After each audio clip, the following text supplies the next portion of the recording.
Welcome to the Understanding by Design overview.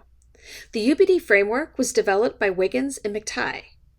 UbD is a backward design process for curriculum planning that's centered on the idea of teaching to achieve understanding and transfer of learning. The UbD process is broken down into 3 stages: desired results, evidence, and learning plan. I'll be walking you through each stage of the UbD process using the UbD template. I first want to tell you about stage 1. In this stage, you begin with the end in mind by identifying your desired results.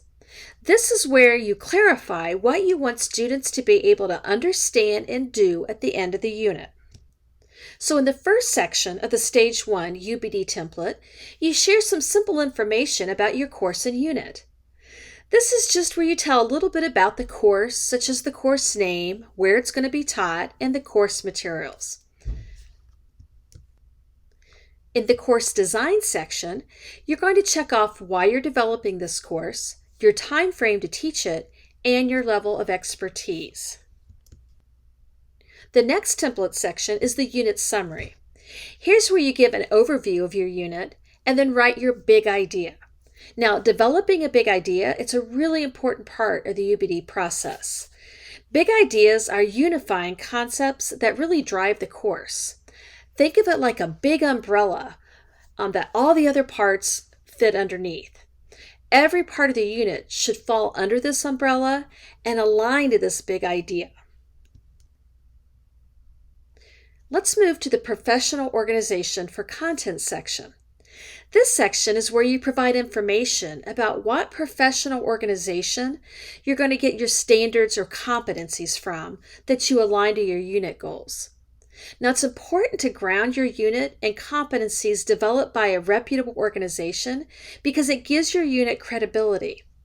Examples would be the Common Core Standards, Ohio Standards for Teachers, or competencies for medical students. The standards and competency section is pretty straightforward.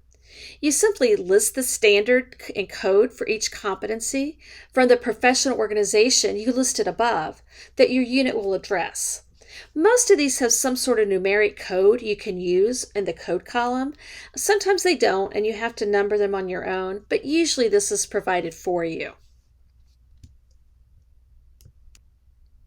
Now, at this point in the Stage 1 template, the focus shifts to your learning goals for the unit. There are 4 types of goals that you need to consider. First are the transfer goals. Transfer goals are long-term goals that identify what you want your students to be able to do independently in different settings in the future. So here's where you think about what kind of independent accomplishments you want your students to gain or be able to do at the end of this unit and apply to other activities in the future. These goals are coded with a T for transfer. Also, be sure to include the competency code that aligns with each goal. You'll do this for every type of goal in the rest of this unit. The meaning section is broken down into 2 parts: essential questions and understanding goals. Essential questions are thought-provoking questions that foster inquiry, meaning-making, and transfer. They usually don't have a simple answer, and they can really stimulate some good debate. As students ponder and think about these essential questions, it helps guide them to uncover the understanding goals. The understanding goals are written as a statement and tell what important concepts and inferences you want the students to grasp. These are coded with the letter U for understanding. The last learning goal categories fall under the heading acquisition. Knowledge goals are coded with the K and are the basic facts and concepts students need to know and be able to recall, like multiplication facts or vocabulary. Similarly, skills coded with the letter S are the specific skills and processes that students should be able to use. Now here it's important to note that Wiggins and McTighe stress that acquisition goals are not end goals in and of themselves, but they're on the template because they are a means to the end. Knowledge and skills are the building blocks students need to achieve true learning in the form of understanding and transfer. That brings us to the end of Stage 1.